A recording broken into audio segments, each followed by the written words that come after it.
Good day to all of you. Now, in my previous lecture, I had already talked to you all about the themes, the tone, and the background of the poem When I Have Fears That I May Cease to Be by John Keats. Now, today we will begin with the poem. The poem begins with these lines: When I have fears that I may cease to be, before my pen has gleaned my teeming brain. I had already talked to you about the title, but still, the poem focuses on the word fears. So, the natural question that arises is, what is Keats fearful of? Or what are his anxieties and fears about?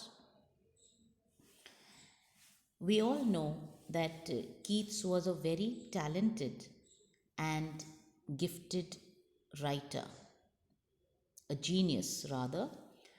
So, for him, it was not just the fear of death, but it was also the fear of dying without achieving all that he had hoped to in life. So, what had he hoped to achieve, or what were his dreams, or what were his desires?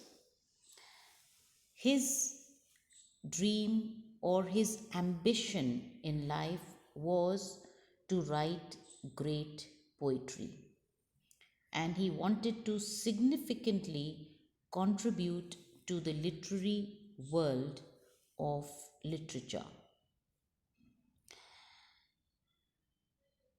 And in these lines, he confesses about this feeling of fear, that in spite of being so talented and in spite of his mind being so full of ideas, the fear that haunted him was that he may not be able to transcribe all his thoughts into a pile of books before reaching the end of his life.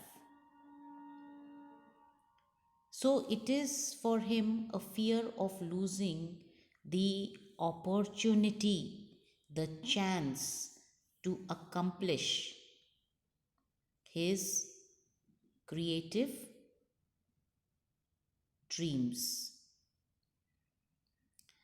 Now, as I told you, that Keats was an ambitious person who had a great potential and whose central aim in life was to be creatively productive and had a great desire to leave a legacy of poetic feats,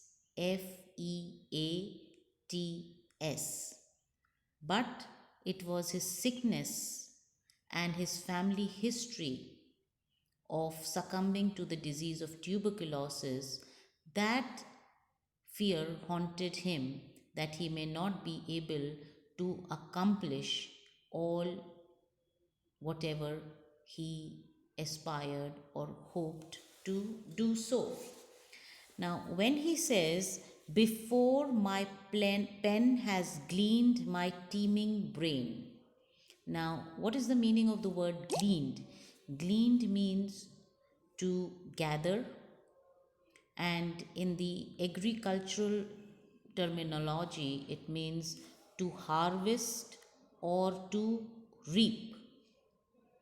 Now, you've often seen farmers and their fields, and how these huge fields are there, and there is a whole harvest of a crop that is growing in those fields, and a farmer has to use his scythe, that tool, to garner, glean, or collect, gather that harvest.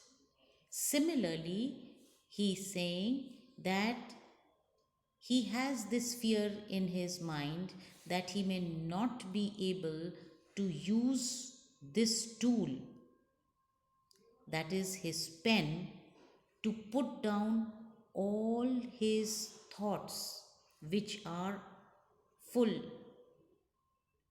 overflowing in his mind, and turn them into books. So, the language that he has used over here evokes fertility to describe the poetic possibilities. So, with the help of a simile, he compares his brain to a farmland which is ready to be harvested,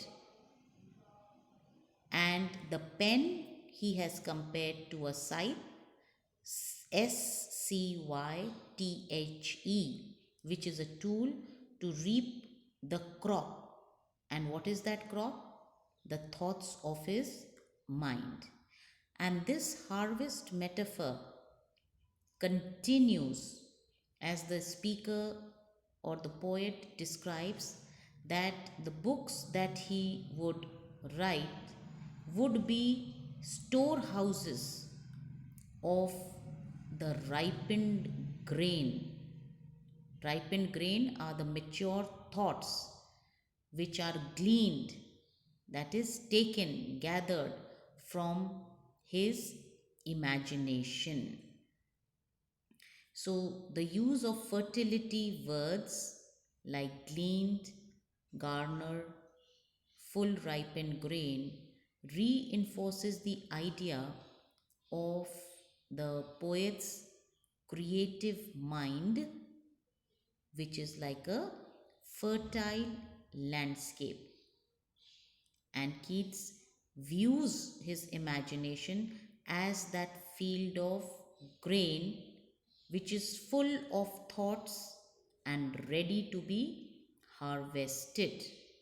But to do a quick recap, the speaker, that is the poet, he worries and he is anxious about dying before he can turn all these thoughts in his busy mind into poetry, before he can fill stacks of books with all those mature philosophical thoughts. How? In the same way that a farmer would fill storehouses with harvested grain. So, we'll take up the next quatrain in my next lecture.